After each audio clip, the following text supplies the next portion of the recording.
Hello and welcome back to Podcasting's Praxis. I'm David, my pronouns are he and him. I'm Jamie, my pronouns are he and him. And I'm Rob, mine are he and him. And we're still just the three of us. Yeah. For fans of that, lucky you. Yeah. for real heads of that, we're about to record the bonus, so patreon.com/praxiscast. Yeah. Don't worry though, we do actually have guests lined up. It's just that we didn't line guests up until we didn't need to have guests lined up because we're a very professional podcast. Yeah, I'll sync it. Ask us about accidentally double booking guests at a point where we didn't even need guests on to make the numbers up. Incredible stuff.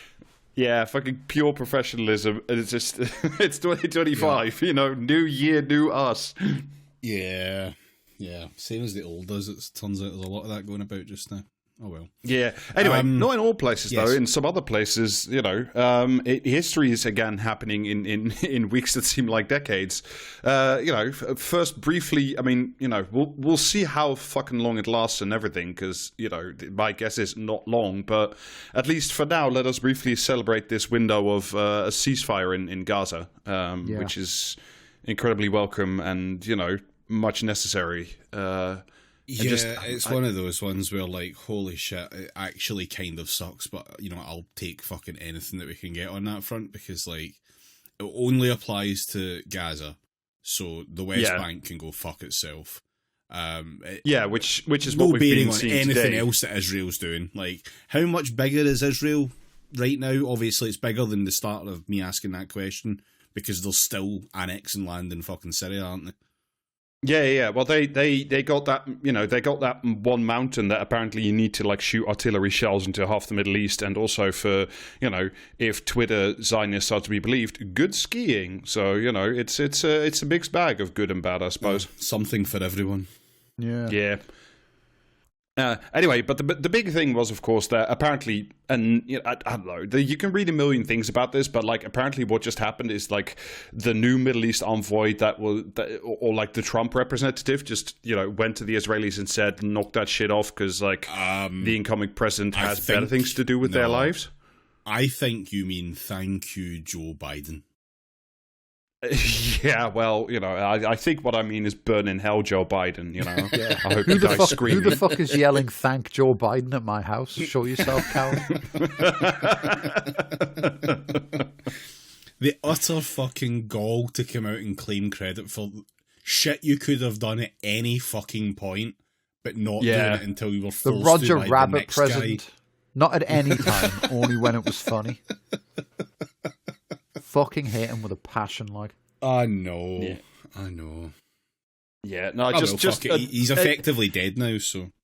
From what I've read, apparently, like the deal that is currently being struck, like with the exchange of the hostages for, you know, the many much more hostages held in Israeli military prisons and such, is like the deal is exactly the same as the same one a year ago, which you know Biden just didn't press anyone into happening. So just another 20,000, 30,000, 50,000 Palestinian men, women, and children had to die, you know, and more of Gaza had to be reduced to, you know, a rubbled out hellscape for nothing, for no good reason, apart from them dying, which is what the Zionist colonial state wants.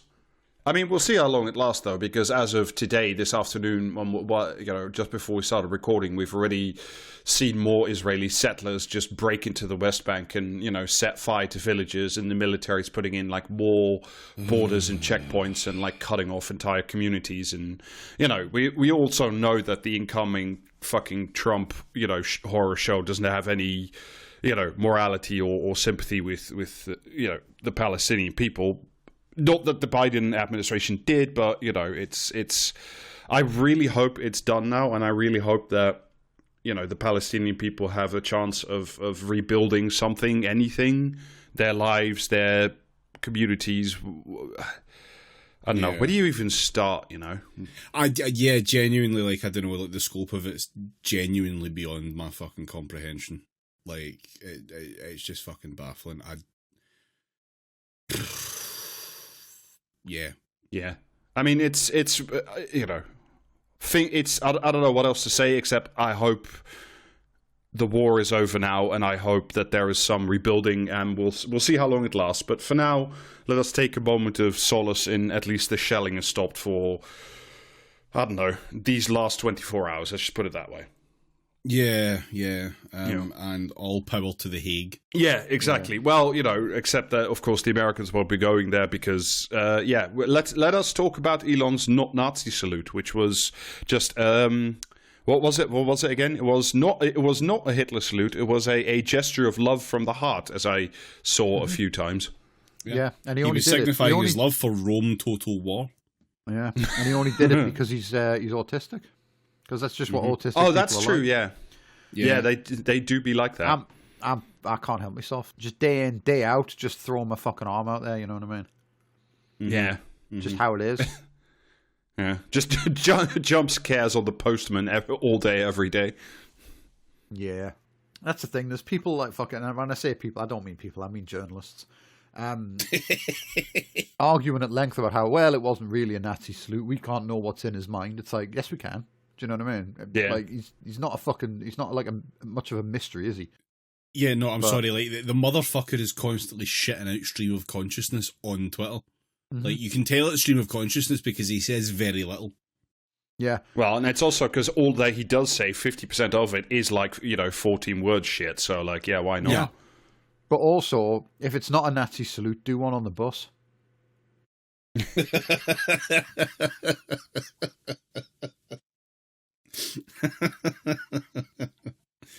Yeah, although I think my favourite one was still the response from this Labour government to say, "Oh no, we didn't see it. No comment. No, we didn't catch that. We were really busy." Yeah. We simply would not believe our lying eyes anyway. Yeah, I mean, why would you worry? But I also have, good news for fan of, banking deregulation. There was a piece in the FT where they were all saying that, quote unquote, US banks are in go mode because they expect less regulation. Cool. Look forward to that, not having any ill effects ever. All the deregulation of the climate, or the deregulation of, the Food and Safety Authority, or the deregulation of the World Health Organization, and such like and so forth. I assume that everything will be smooth sailing from here on in. Yeah. I mean, it'll be fine. Yeah. My favorite bit of inauguration piss was, I think it was Rachel Maddow, who was just like, you see the richest 3 people in the world sitting right behind Donald Trump. But they promised they were good boys. What could it all mean? Capitalism is an alliance with Donald Trump. It's like, yeah, what could it all mean? Yeah. So glad you're being paid so many millions to do this very important job, apparently. Yeah, I mean, as far as like withdrawn from the World Health Organization, did you see the fucking video of him signing that? Oh yeah, where he was just like, "Oh, which one's this one?" It's so good. It's so cool. good, David. He's talking to like someone from the press about all the fucking portraits of like old cunts on the walls in the Oval Office or whatever. You know what I mean? And then the guy hands him like a fucking. Do you know what I mean? It genuinely looks like the fucking folder they gave me my record of achievement in when I left school. Just hands him like his record of achievement, and he goes, "Which one's this?" And the fucking neek's like. Withdrawing from the World Health Organization, and he genuinely goes, "Ooh, that's a big one." Absolute fucking toddler-brained little dipshit, like, you know what I mean? He's gonna kill us all and render the world uninhabitable. It's great. It's the fucking end that capitalist society deserves. Yeah. Just quite a shame that we have to fucking live in it as well. It's just, I mean. It's very hard to stay optimistic sometimes. Yeah. I mean, but on the topic of withdrawing from the World Health Organization, if you're an American, get your shots now before they make them illegal, and wear a mask everywhere until they like force you at gunpoint not to. That'd be my advice, because I imagine this is going to be the year. This is going to be the year for bird flu. Like, yeah, we are due that one as well. Yeah, and obviously, COVID still. You know what I mean? But what's better than one ongoing pandemic is 2 ongoing pandemics. Yeah, The fun thing is, though, we won't know about the bird flu because the CDC will be like 3 guys in a shed. Yeah.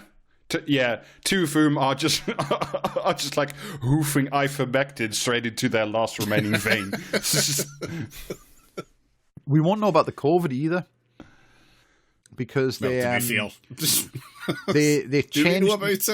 No, they changed the measuring so that now they're only going to report each month's like COVID figures as the difference like from the previous like that month in the previous year's figures. So if like if like 1,000 people had like there were 1,000 cases of COVID in January 2024, and there were 1,001 in 2025, they would report it as one case. And if it would sound really stupid if it was like, oh, there were actually -6 cases, but it's fine. That number will not go down anymore, so it's okay. Yeah. Oh, fuck's sake. Yeah. Anyway, what a time to be alive. Yeah, it is. Don't worry, I hear they're working hard on that. Yeah. You know, it's one of my favorite things of the last few years. I love living in interesting times. That's that's what I've always wanted. Or, also top tip if you're American or, a citizen of the world is reinstall Fallout New Vegas and practice.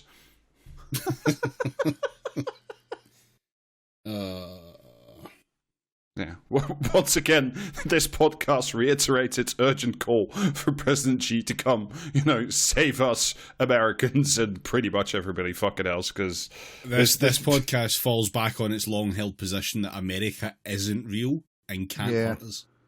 Yes. Oh, it can hurt you. That's the only way forward. Yeah. Anyway, solidarity with everybody in the US who's going to just, get fucked in the next few years. Migrants, legal or otherwise, trans people, women, the list goes fucking on and on. And just, we all have to, survive because straight, white, male, then, Don't worry, though. The Democrats will help you. Oh, fucking hell. Oh. Actually, going back to the journals briefly, I seen that fucking the NBC supercut of the Nazi salute. Yeah. That was good. Yeah. The Nazi supercut. Great. Cool. That's just like, they cut to the crowd. While right. Both times.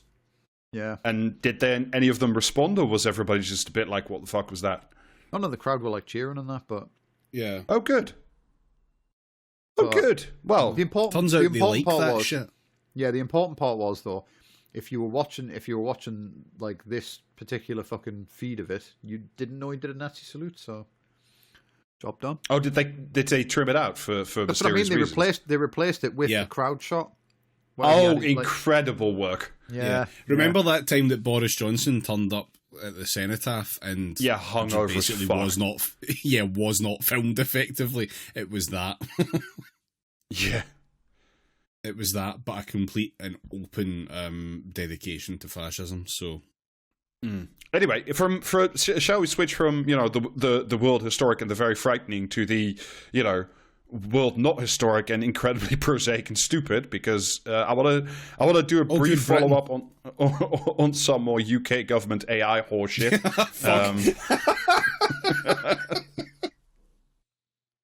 Hate when we do that bit. No, because last week we talked about the big program and how AI was going to make all of everybody's lives in the UK better, and yesterday we got a good glimpse into how it's going to make the government work better and more efficient and save the pounds to do things and whatnot. No. Yeah. Anyway, so government officials are going to get access to a custom-built AI called Humphrey. Fuck off. Oh. Yes, it is from Yes Minister, in case you were wondering if the joke was that. It is exactly that. It's Humphrey no for fucking Rainbow. So there's no Humphrey in that. That's Jeffrey. Bastard. That's yeah. Also a stupid name. Sorry, Jeffries that are listening, but... Yeah. The only thing about like that is remotely funny about calling it a Humphrey is that like the AI lobby group isn't happy they called it that. The BBC asked them for a comment, and their COO said that naming it a Humphrey, quote, immediately makes people who aren't in that central Whitehall office think that this is something which is not going to be empowering and not going to help them. Oh, shut the fuck up. Oh no, people might get the right idea. Yeah, exactly. Why would people ever get that idea? Possibly. Should have just given it like a 3-letter name, maybe with a number on the end or something. You know what I mean? Like, fucking can't go just giving it a fucking name. Can't call it a thing. That's ridiculous. It's got to sound futuristic, otherwise people won't think it's cool. People will base their opinion of it entirely on like the fucking like. The way it works, and how they use it, instead of being like bamboozled by a catchy name, you know, it needs every advantage it can fucking get. 3NGO. Yeah. Anyway, among the tools included in the Sonic Humphrey the AI, Hedgehog, but with a 5 instead of the S. Humphrey 2 and Knuckles.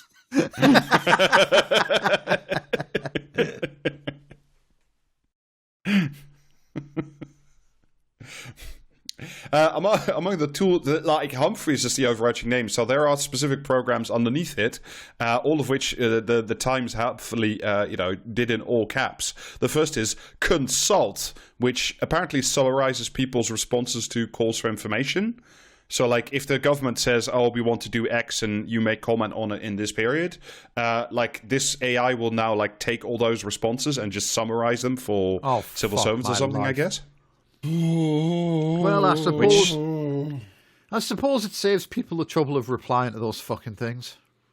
Well, I mean, so apparently this is, I think the BBC, the government says that this is currently done by, this is the Times, because done by expensive external consultants who bill the taxpayer around £100,000 every time. Right. Cool. So, AI is free, though. Yeah. What the fuck do we mean private consultants? What the fuck does that mean? Is this the job of civil servants, or is it the job of Labour Party fucking advisors? Which is it?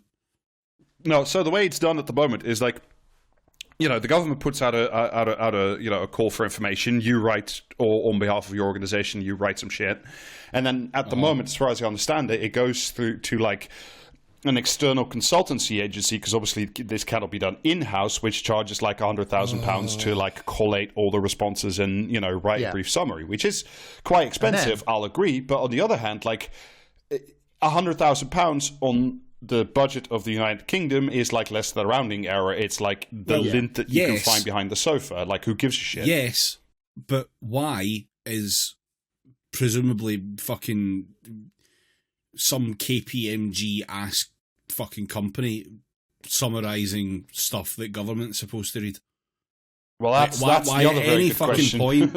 Yeah, why at any point is a private fucking company involved in this?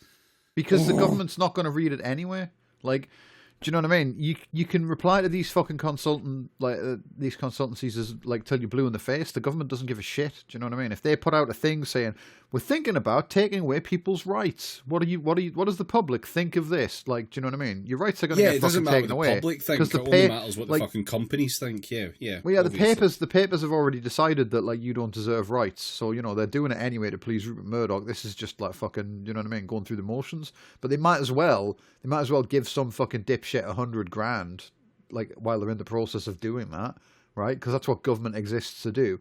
The only change here is that the $100,000 is going to be going to like fucking Elon Musk or fucking Google or some cunt, instead of you know what I mean, like some guy with like an office somewhere. So, I mean, I'd also like to learn the budget of how much it costs to develop this consult partition of Humphrey AI. Because if it's like £50 million, it's like, wow, you've saved 500 public inquiry summaries. That's a wow. How many of these things do they actually do? I don't know. I haven't looked that up. But like the most important thing is obviously not like having an AI to check what the public thinks and then summarize it, because like who gives a shit, essentially what they think. Now the most important thing maybe, and this is the next summary, is Parlex. This is from the BBC, which the government says helps policymakers search through previous parliamentary debates on certain topics, and is described by the Times as designed to avoid catastrophic political rows by predicting how MPs will respond. Right, okay. The good thing about them is, though, that they can't go upstairs. So essentially what this is, it's like they fed all of Hansard. The name is short for Who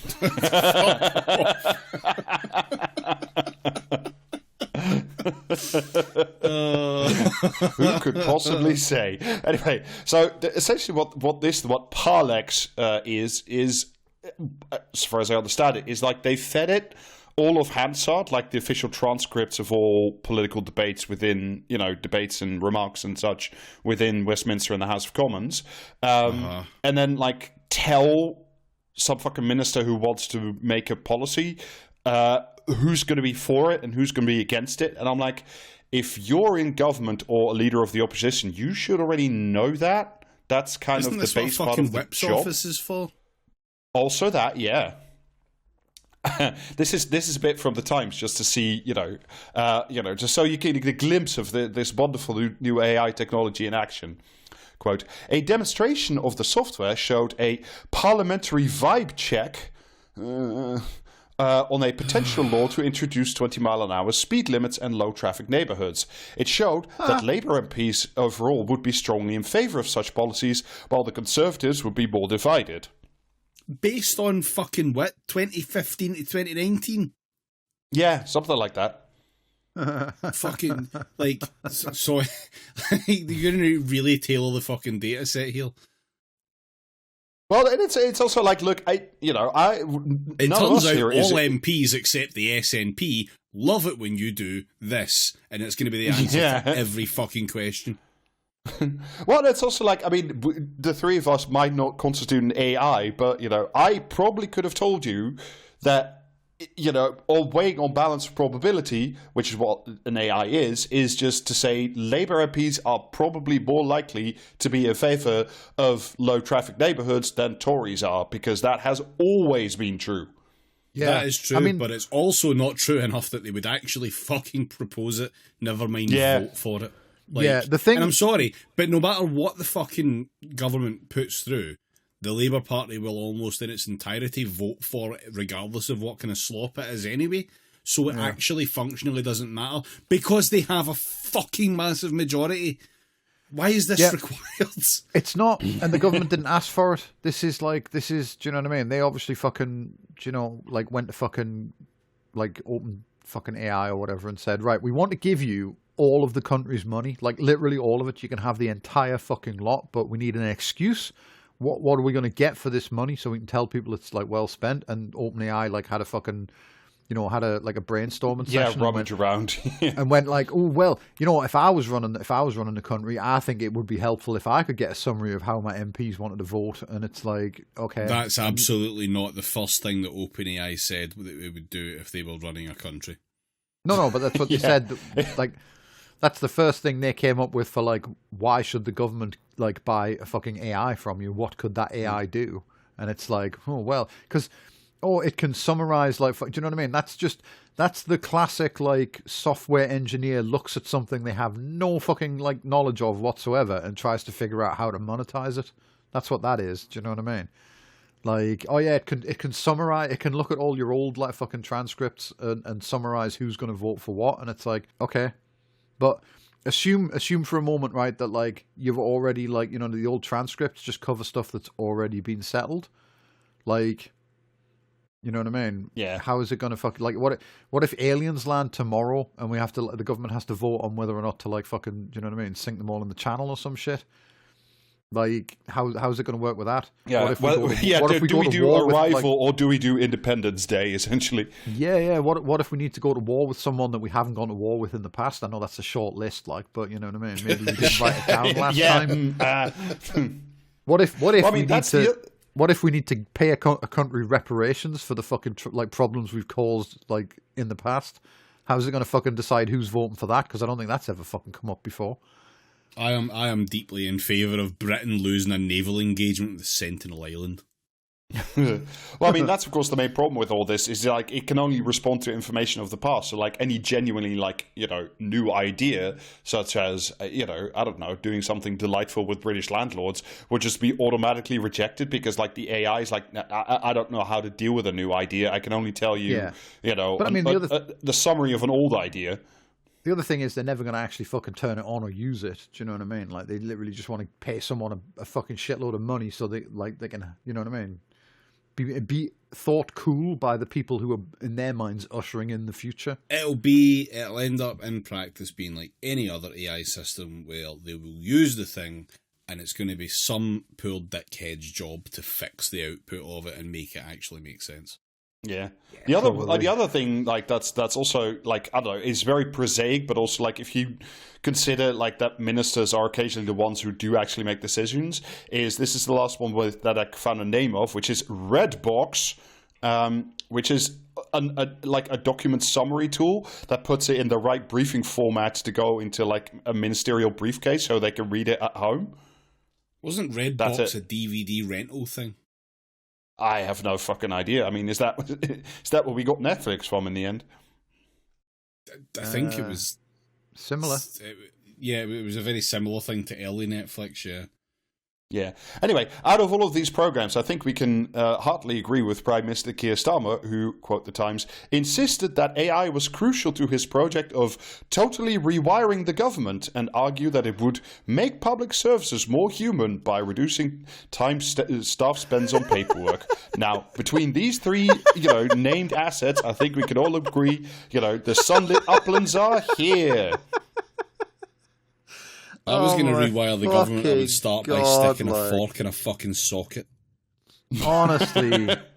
This is why he hasn't had time to watch the fucking the news since yesterday. You know what I mean? Yeah. Too busy coming up with solid fucking gold. Like by giving everyone's job to AI, we'll make the government more human. Yes.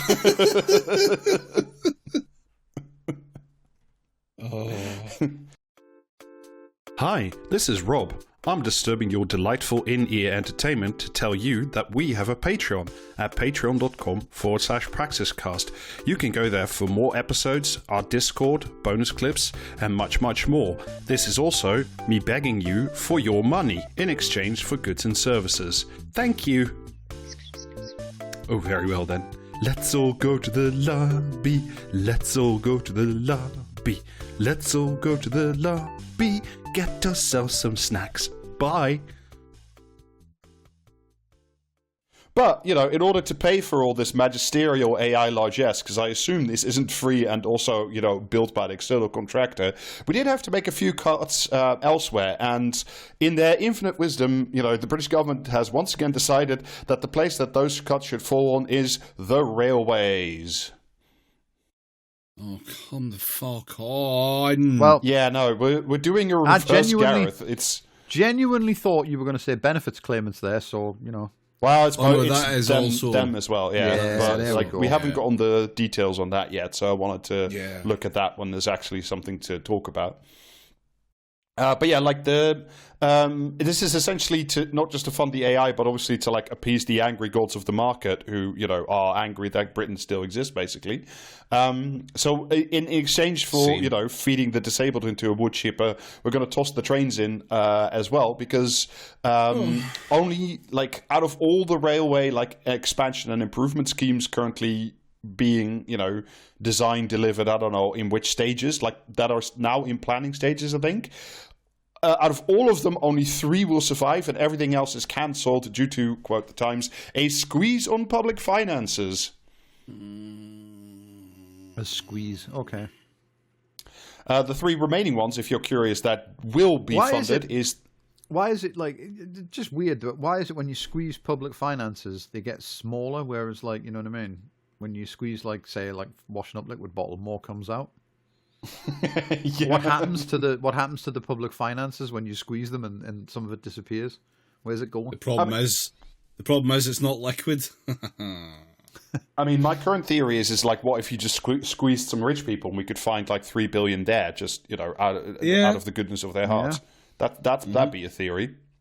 Anyway, so the 3 remaining projects that will still be funded are the first phase of HS2, London to Birmingham, which, that's good, but that's also still the end of HS2, which is very, very bad.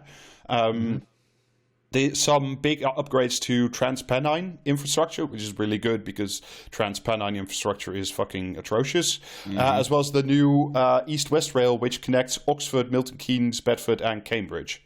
The part of the country that's needs it the most. And hey, I'm not saying don't build the railway. I'm saying build the railway, but maybe build some more. Yes.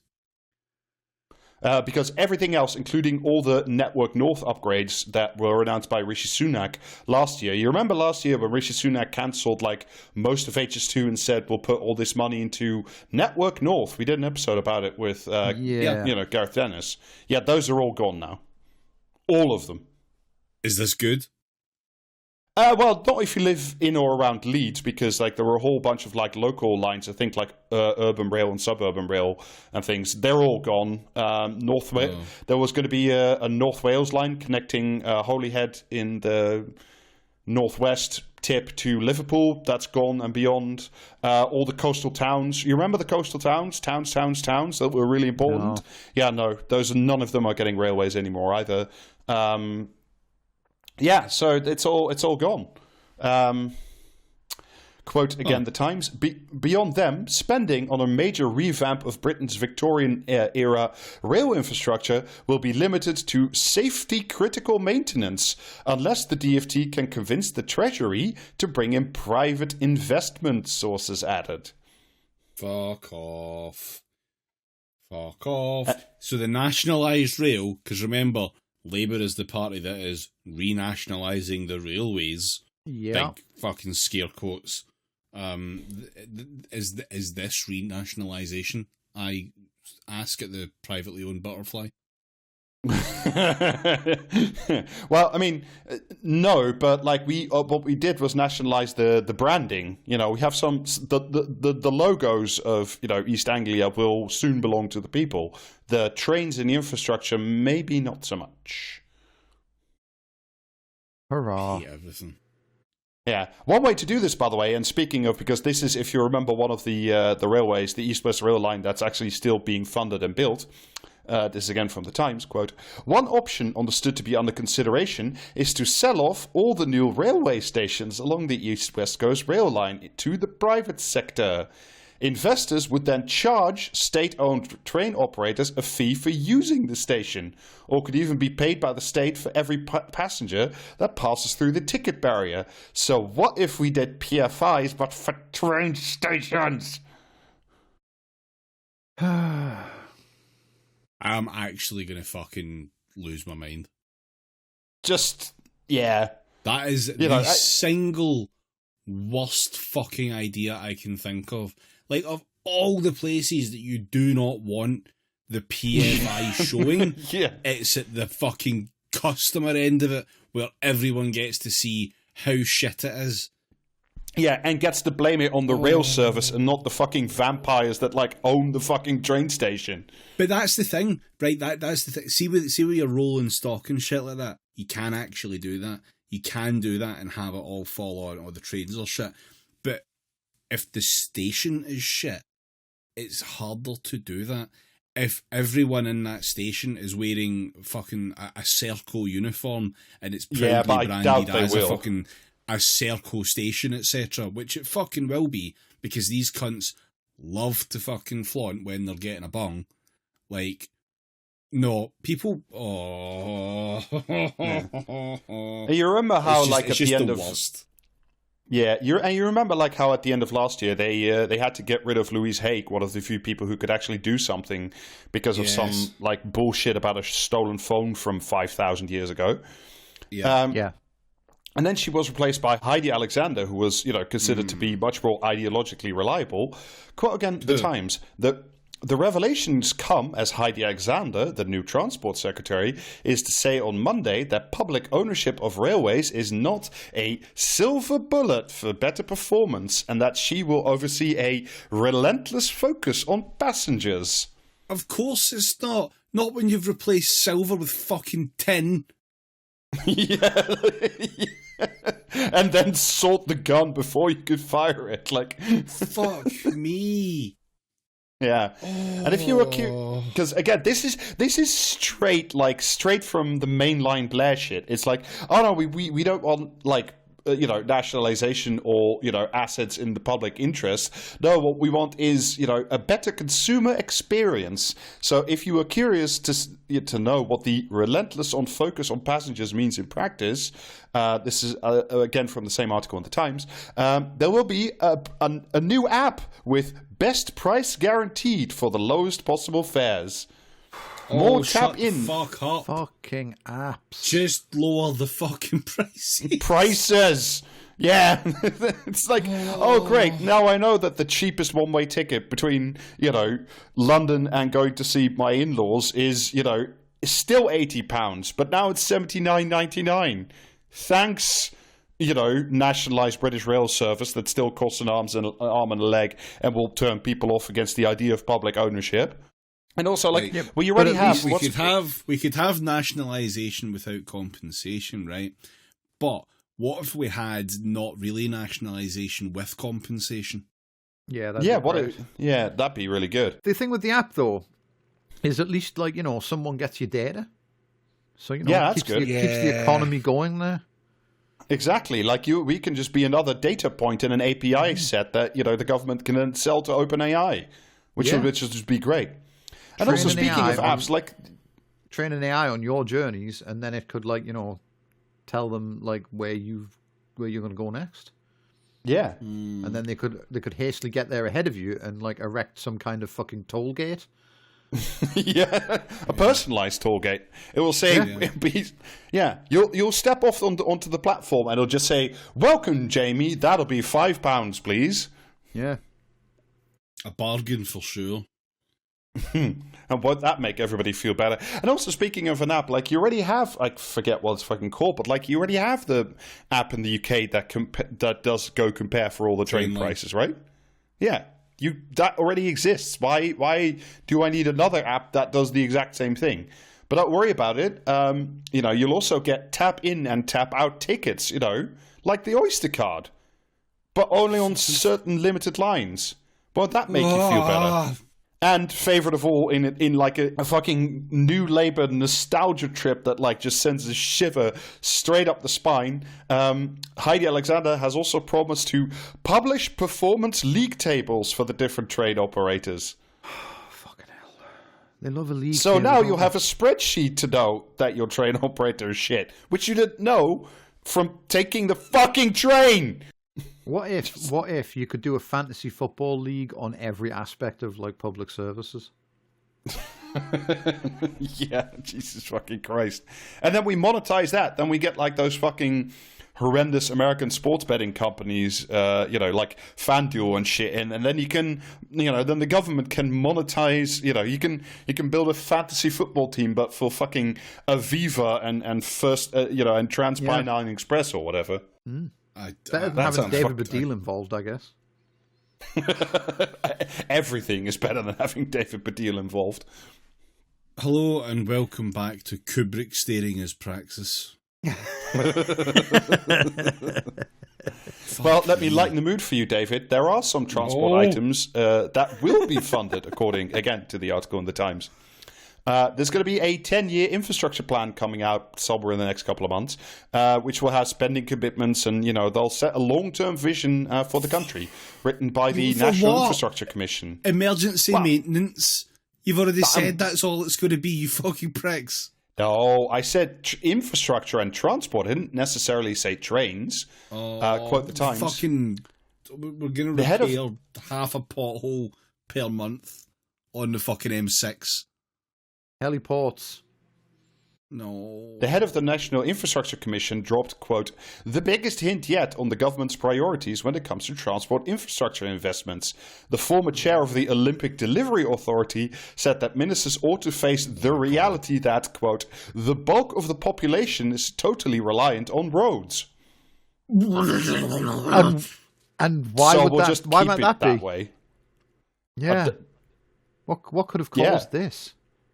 Nobody knows. Mysteries abound. In he the then ancient, told the ancient and spiritual kingdom of England. Yeah. Yeah. Whomsoever shall pull this sword from the stone and can be crowned like fucking savior of the masses, quite frankly. Yeah. The same guy, this is again from the article, then told the Commons Transport Committee, quote, "The continued decarbonisation of road transport removes one of the traditional arguments that you need to use a lot more rail, because rail is less polluting than roads. That will not be the case in the future. I don't see any great significant growth in rail, and there will be continued pressure on the roads." You know, because everything is an electric car now. Yeah. So we're fine here. Yeah. Done and done. What about the how do you charge those electric cars? Maybe there'll be a charge port outside the privately owned railway station. You know, the one in Cambridge that they're going to build. Yeah, where does the power for that come from? Well, I mean, depends. If Cambridge is going to be...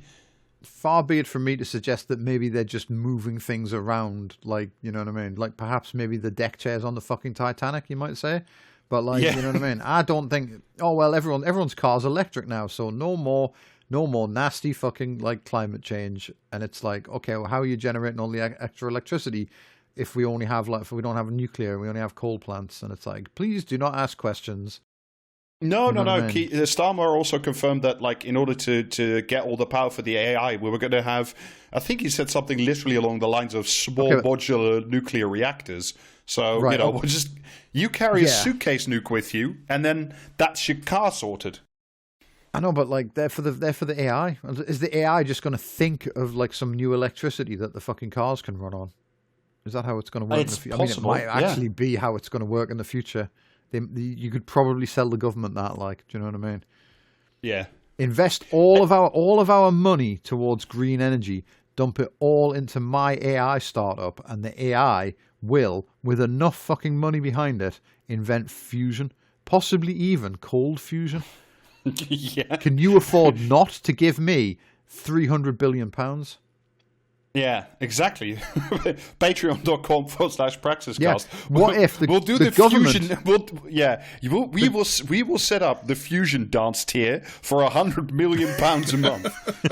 Yeah. What if the government doesn't give me £300 billion to invent this, and instead, like, you know what I mean, the AI gets sad and then murders them all forever in some kind of, like, virtual reality or some shit? Like, really, the only sensible option here is to increase my universal credit to at least, like, £3 billion a month, I think. Yeah, I agree. I think this is I think this is a modest proposal of the most modest kind. Anyway, so shall we switch from the world historic, the prosaic, to the liberal? Because I've read some shit. Kill me now.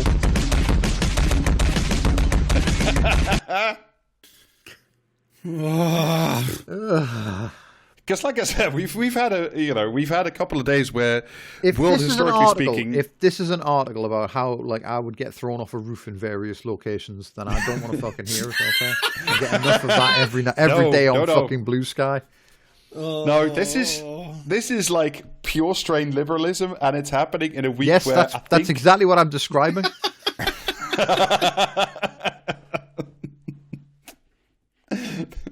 No, we turn, to the pages of the Financial Times, and, not to their worst person, which is Janan Ganache, but rapidly rising star, Stephen Bush, formerly of the New Statesman, and he's written. Fuck off. Is this Stephen Keyboard Bush? He's written something in what I think is like, I don't know, it may be like his own shit.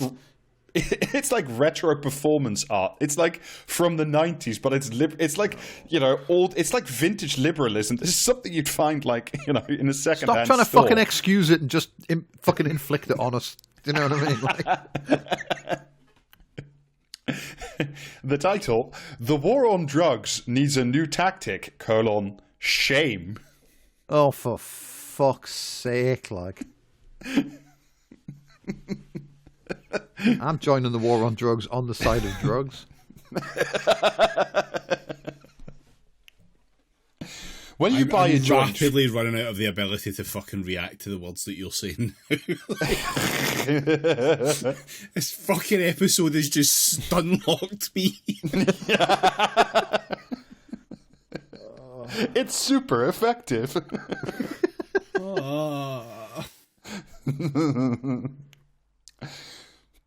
When you buy a joint from a legal dispensary in New York and light up... a joint? Oh, from a legal dispensary. Okay, fair enough. I thought he was talking about British fucking, like, you know what I mean? I was like, I genuinely thought this was like a fucking British article, and it was going to be like, when you buy a joint from your neighborhood dealer. It is a British article. No, but he's talking about New York. Yeah, yeah. Fair enough. Right, I think he might live there now. That's why he's talking about New York. When you buy a joint from a legal dispensary in New York and light up, who is at risk of harm? The answer is predictable. You and anyone who breathes in your smoke. Your, devil's weed smoke. Oh, fuck. Oh.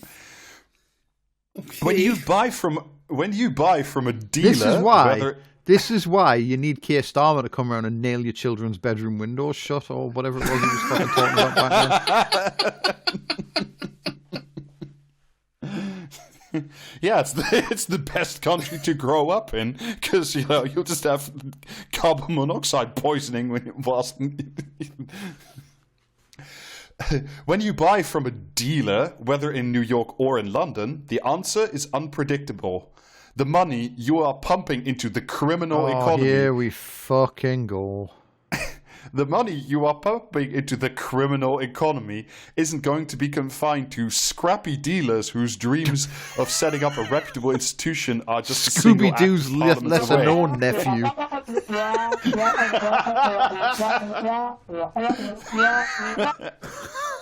Fucking shut up. Scrappy dealer. Fucking honestly. Yeah. This is just when you pirate DVDs, the Taliban wins. You know what I mean? Well, Jamie, can I give you the next sentence? Your dealer, a second VHS has hit the return slot. Yeah. You know what I mean? I bought a copy of Shutter Island on like 3 video CDs, and the Taliban spent that money on part of 9/11 an Exocet missile. Yeah. Yeah. And still more damage was done to you than the target of that Exocet missile. Your dealer, most of the time, will use the profits from your toke. They charge him by the fucking toke now. Holy shit. Yeah. Neoliberalism has a lot to answer for. Have we managed to make the toke non-fungible? Well, we've nationalised the toke, but the joint remains in private hands. What the fuck? How much are they charging for a toke? Like, how many chomps is the dealer going to buy? That's what I want to know. Like, we'll use the profits from your toke to invest in all sorts of criminal activities. : the path it has taken writing for the Financial Times. Yeah. The path it has taken to be sold in the first place is studded with violence and exploitation. Not only that, but did you know the duchy will be passed to the left? Exactly. It's true to say that drug usage has a variety of negative consequences for its users, and, on the whole, governments are right to advise against it. But again, though, right? Again, if you didn't have to rely on organised crime to fucking get to buy your toke, right? Would each toke fund organised crime? That's the question, right? When you buy a fucking stick of tokes from the fuck, as I believe they call it, from the fucking the dispensary in New York City, right? Does that fund illegal street gangs in fucking London? I don't think it does. So there's a clear lesson there. If the government are only willing to fucking learn it. People in New York who smoke cannabis should probably smoke less of it, or stop entirely. That said, this is also true of people. That said, this is also true of people in London. God damn it. I'm trying to see, yeah. That said, this is also true of people in London who drink wine. The difference is, my wine habit and a New Yorker's spliffs are problems for ourselves. Say what you want about someone with an excessive fondness for the natural wine fad. Shipping a bottle of Cremant to my flat has never killed anyone. It's killing me right now. He cannot prove that in a court of law. I'm sorry. No, exactly. No, it just takes, the violent fucking expropriation of labor in, grape picking, an industry noted for, labor abuse, and just, that's just fine, motherfucker. Yeah, but he's not doing talks of the wine, though, so who's really winning? Well, that's because you don't get charged by the Toke if it's wine. It's been a while since we had an article about Lucifer's Crest. I've got to say, I'm enjoying it. I know. Every time we read one of these, and I try to picture the author, I just get Mr. Strong from the Mr. Men. Do you know what I mean? Just the platonic ideal of the world's squarest man. I am urging you right now to Google image search Stephen Bush. Yeah. I think it will add to your experience of this. Yeah. He's definitely got a Ouija board communication with Nancy fucking Reagan going on. So no one gets knifed on the bus to school because of a New Yorker's CBD gummies. But illegal drug taking doesn't just harm users. The surge of cocaine sales in Western Europe has also seen a surge in violence in Ecuador and in the Caribbean, according to the UN. That is the unanswerable argument as to why the UK should emulate all the Netherlands and legalize cannabis. Which, Ecuador and the Caribbean, famous weed-growing states and transporting states. That's what they do there. I mean, yeah, cocaine causes violence in its fucking production and fucking, do you know what I mean, shipment. So we should legalize weed. Yes, exactly. It's what are you talking about? The attempt to reduce drug usage through prohibition has been a failure with many innocent casualties, blah, blah. There's some, statistics, yes. Which is true. It's shit. People just love their talks too much. Yeah. He goes on to compare drugs and cigarettes being legal, blah, blah. The important difference is that the tenth of the population who smoke cigarettes are filling government coffers with taxes and doing themselves great harm. The other percentage who are taking drugs are doing nothing for government finances while doing great harm to others. That's not true. That's not fucking true. That's why we banned fucking secondhand smoking, you fucking idiot. It's not even that. If I go to a dealer and get a weed, then guess what? He's going to go and spend that money on stuff in the economy. It's not even fucking true. No, he's not. No, he's not, David. You'd think so, but the bloody consequences of prohibition are that when you are buying illegal drugs, you are financing violence, murder, and criminality across the supply chain. Yes, so because he's going to go and buy a bar of Nestle fucking chocolate. I love the way they always make this sound as if the only reason for the criminals don't want to sell drugs, but they have to fund their violence habits. Do you know what I mean? It's and fucking knives aren't cheap, Yeah. Do you know how much it costs to have an axe sharpened these days? Fuck me. Yeah. Why are we not banning the sales of milk to cut down on ultra violence? Yeah. I had to fucking sell 10,000 tokes to get a silent assassin going. It was fucking difficult. Fucking hell. Yeah, I want to unlock the silver ballers. Please buy more spliffs. You have any idea how many slurp juices this toke cost me? But those consequences are also predictable. No one who buys cannabis, let alone cocaine, does so in the mistaken belief that the person they are WhatsApping is just an employee of the local corner shop going the extra mile. What?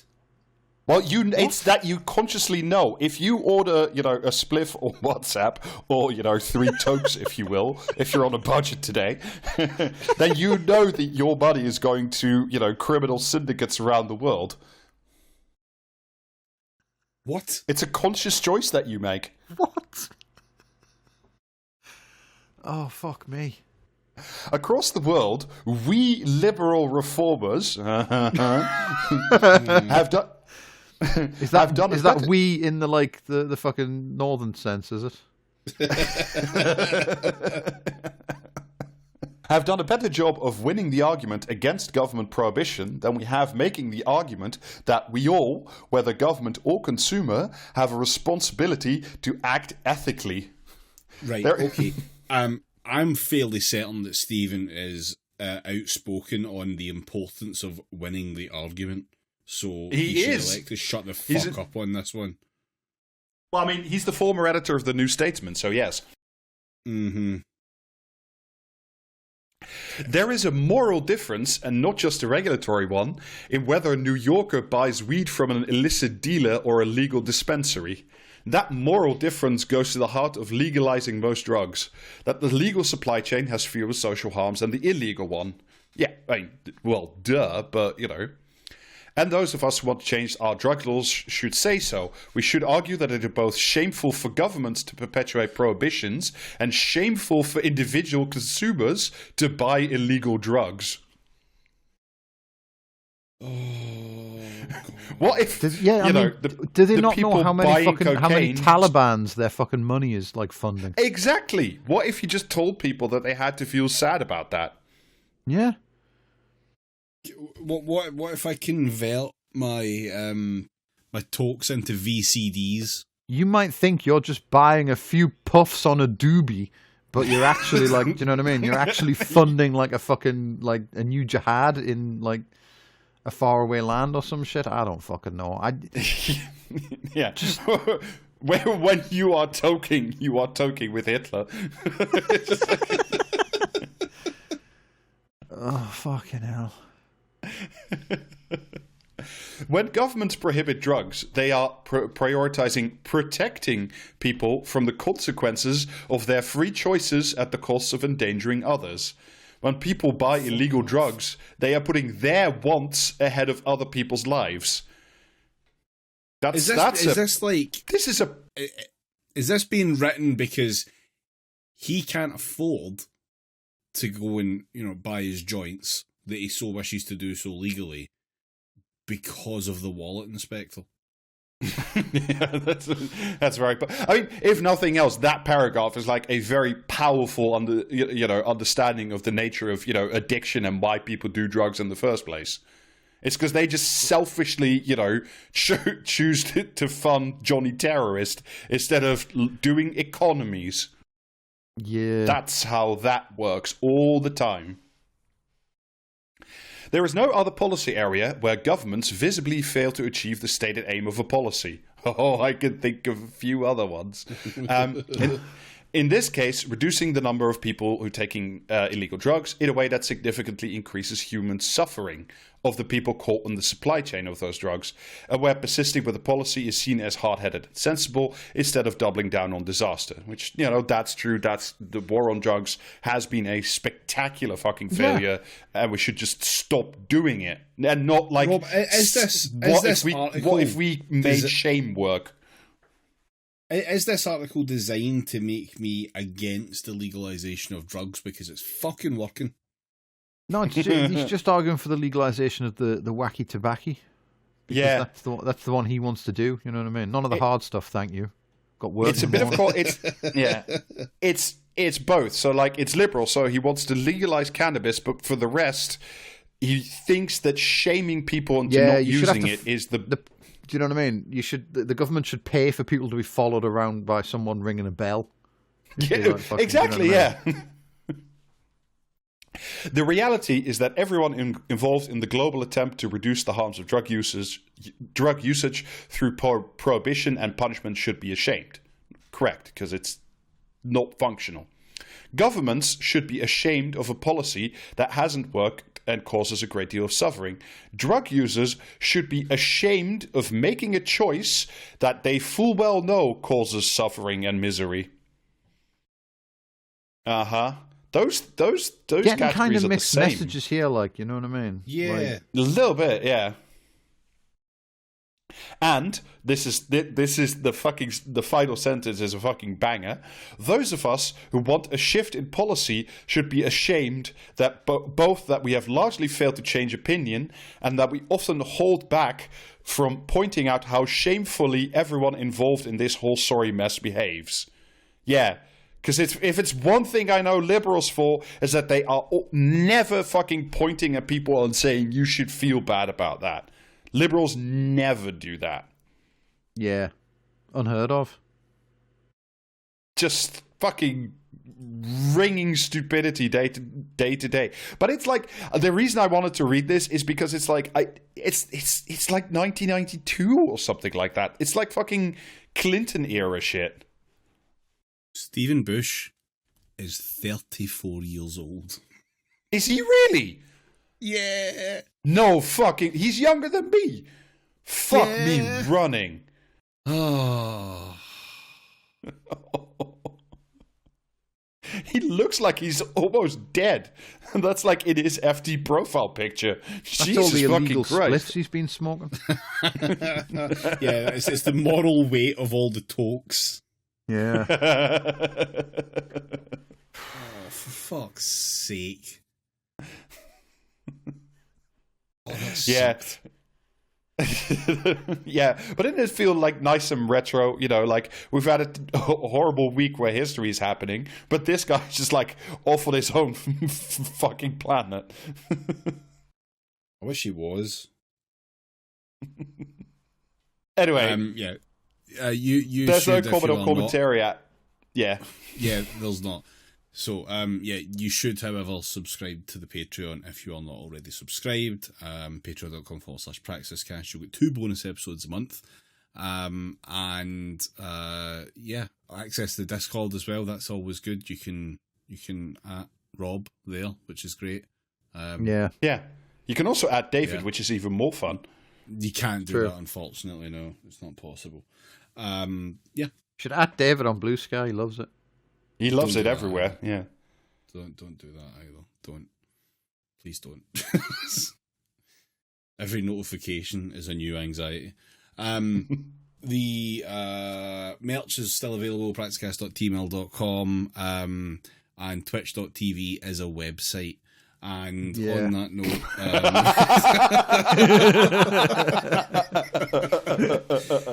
this is like I promise we will. The huge break in the fucking in the Twitch streams is like when, you know, they finished a Bond film with James Bond will return and then had to wait like 8 years while they settled a court case with that fucking guy that wrote Thunderball again.